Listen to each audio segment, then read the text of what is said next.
big concerns when I was going through this, and I didn't know what it was that I was the only one. I couldn't imagine anybody else going through it. I certainly didn't know of anybody else going through it. And I just figured there was something wrong with me, not that it was a common problem at all. And I said, you know, I'm going to end up drinking again if I can't find a way out of this. I'm totally isolated. I have no friends. I want a woman. More than anything in the world, I want a woman. I want to feel good about myself. And I said, is there anything like pathological shyness? Once I found that there were others suffering from the same disorder, I didn't feel as isolated. The people you just seen share one thing in common. They were all diagnosed with social anxiety disorder, which is also known as social phobia. All had the courage to seek treatment, and today they have all made tremendous progress. I'm Geraldine Ross, and for the past 20 years, I've been dedicated to helping people overcome anxiety disorders. As a psychotherapist, a patient advocate, an author, and as president of the Anxiety Disorders Association of America. If you're one of the millions of Americans who suffer from social anxiety disorder, what's important to remember is that you are not alone. This disorder is real, it is serious, it is treatable, and with the right treatment, you can go on to live a full and productive life.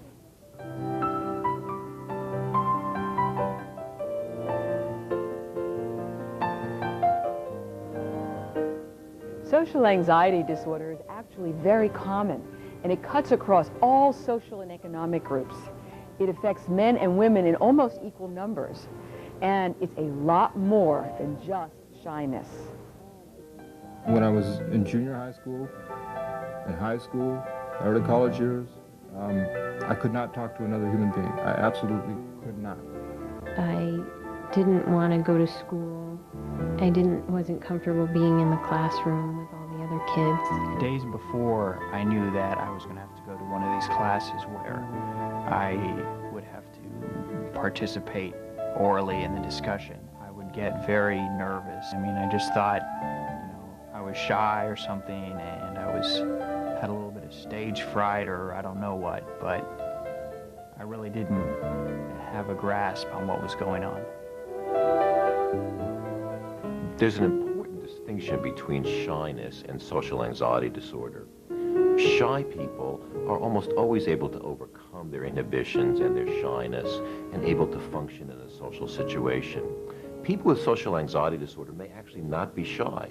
Some of them are very outgoing and confident people, but they develop these severe anxiety attacks in the social situation and simply cannot overcome that and entirely avoid the social situation.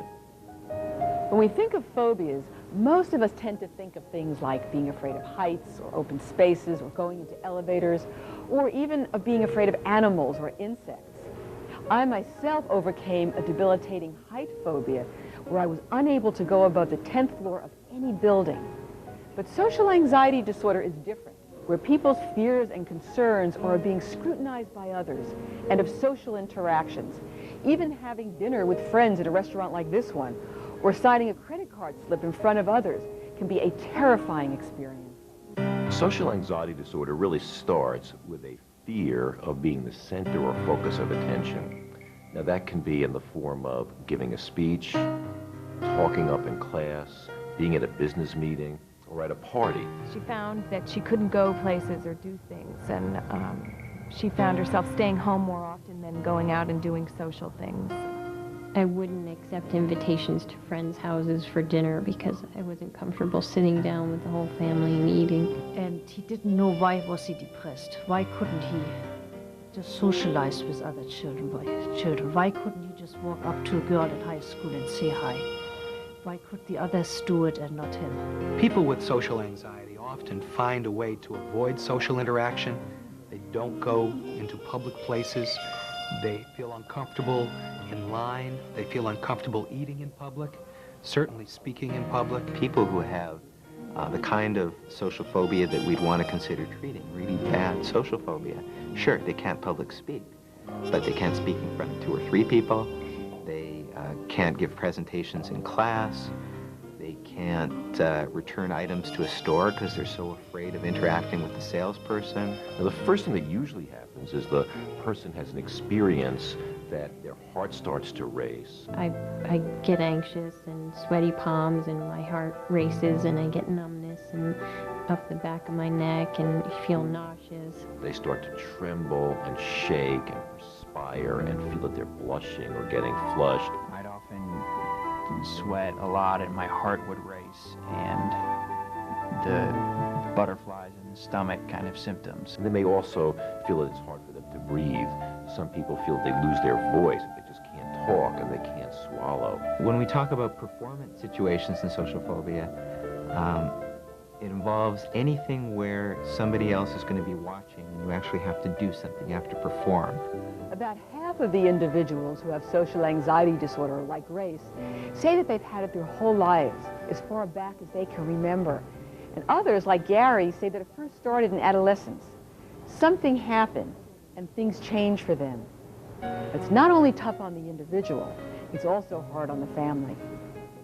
My family they didn't understand at first, didn't know what was going on. A couple of my siblings didn't believe that what was going on was true. They thought I was doing it for attention. I could never pinpoint really what it was, but I had this feeling he was very different from the other two. And the psychologist's test always came back that he's highly intelligent, is a normal, healthy child. One of the worst parts of social anxiety disorder is not understanding what's happening to you or why it's happening. Most people feel like there just must be something terribly wrong with them, something that no one else has, and that's just the way they are. They don't perceive themselves as having a treatable condition, and yet, untreated, the effects of this disorder can be devastating, especially when secondary problems start to develop, such as depression or substance abuse. It's quite common to see people with social anxiety disorder have more than one problem. And in fact, things like depression, major depression, often go along with social anxiety disorder, as does panic disorder. At that point, Rune was already very depressed. He did not, when I look back now, he did not realize that the problem was the phobia, not the depression. Depression was just a symptom on top of everything. It got where I would hardly leave my apartment, where just walking down the street and having people look at me was uncomfortable. I just felt like I didn't want to live anymore. Couldn't get out of bed, couldn't function, didn't want to shower, didn't want to do your hair. I guess just deep clinical depression. You just don't want to do anything. You don't care. It's in some ways an extremely frustrating situation, because as family members we can help and be understanding and be extremely patient, but we can't do for her. Grace and Roland were both diagnosed with depression. Gary turned to alcohol. Alcoholism, substance abuse of any kind, could be marijuana, often occurs in the face of social phobia. It's a way that the patient tries to self-medicate to feel better in an uncomfortable situation. I could not talk to a woman, and I became an alcoholic as a result of that. And I said, I know I'm an alcoholic, I'm a full-on alcoholic. And I couldn't go to AA, though, because that involved being around other people, and I was afraid to go around other people. The only way in those days that I could do anything around other people was to have a beer, to drink. Eventually, social anxiety disorder can impact every aspect of one's life. Some people decide not to go to college solely because of the prospect of having to speak in class. And because of their inability to socialize, they may not go on dates. Some worry they'll never get married. They turn down job promotions simply because it would mean attending more meetings, or perhaps interacting with unfamiliar people, or giving a speech. Or they end up never seeking out jobs that match up to their ability and talents. They make major life decisions based on avoiding situations that make them uncomfortable. I think Grace's life would be totally different than it is now if she did not suffer from social anxiety disorder. She has had a lot of opportunities in travel, education, career opportunities that she has not been able to take advantage of because of the difficulties that she's experienced. Their life is a adapted to accommodate their social anxiety disorder. So it's not often the life they would have wanted to have or would have chosen if they didn't have it, but they make do because of the limitations that the social phobia imposes on them. It's impacted every day, all the decisions I make, what job I take, where I live, who I surround myself with, it all, the whole anxiety disorder impacts on that tremendously because it's always what I'm comfortable with, not what I want to do, and that's very frustrating. No one knows exactly what causes social anxiety disorder. It could be triggered by biological factors, psychological or social factors, or a combination. Some attribute social anxiety disorder to a chemical imbalance in the brain. Fortunately, no matter what the cause, it's treatable, and seeking treatment is the first step on the road to recovery. It's important for patients to hear that they have a recognizable disorder, right? You're not just shy, it's not just your personality, you know, you have social anxiety disorder. And I, as a mental health professional or as a physician, I know something about it, I've seen other cases, I've read about it, we know how to treat this.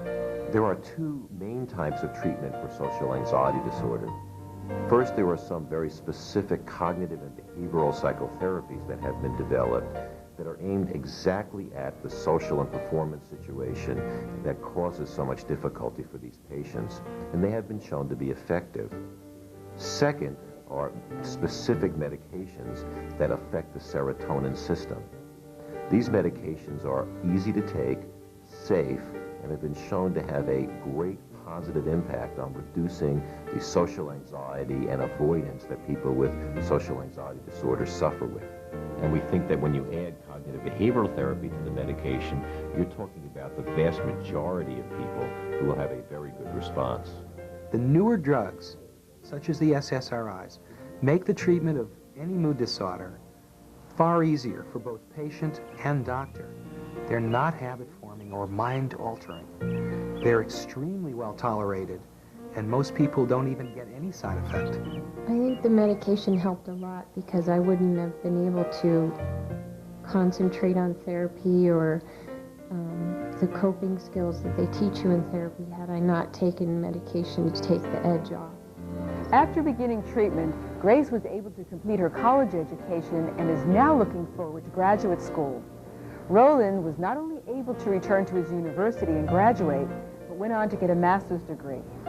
Gary is now employed, has a girlfriend, and hasn't had a drink in 6 years.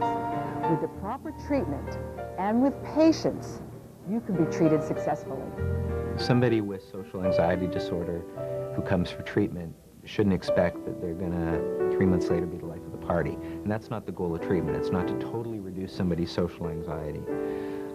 The goal is to have them at a point where they're feeling considerably more comfortable in situations that have been difficult for them, and that they're avoiding very little, if any, of the things that they feel they should be doing in their day-to-day lives. It took several years. It's been 6 years now, but I think that most facets of my life are manageable now, and I have a career, and so I'm pretty happy with the way things turned out. At the end of treatment, they come and they say, you know, I'm comfortable now talking to people at lunch at work. I'm comfortable when I drop my kids off at school talking to the other moms. And I had no idea that life could be like this. If you have been diagnosed with social anxiety disorder, remember, it is real, it is serious, and it is treatable. And no matter how long you've been living with it, it's something that you can overcome. With the right treatment, you too can lead a full and productive life. I think I would tell somebody who was just recently diagnosed with social anxiety disorder that it's certainly going to be a difficult time, and that it's an uphill battle to get over it, but it's certainly something with some effort that can be done, and that it's certainly not a hopeless situation. There is great hope for every person with social anxiety disorder to learn to control this phobia. It takes a lot of patience, it takes many years, it takes a lot of support. But there is so much help outside, and there is some combination of help for everybody. There's absolutely hope for someone who's been diagnosed with this disorder. And the frustrating thing is that it feels so isolating and so debilitating, but it's so treatable. It's one of the most treatable but most common disorders, mental disorders there are.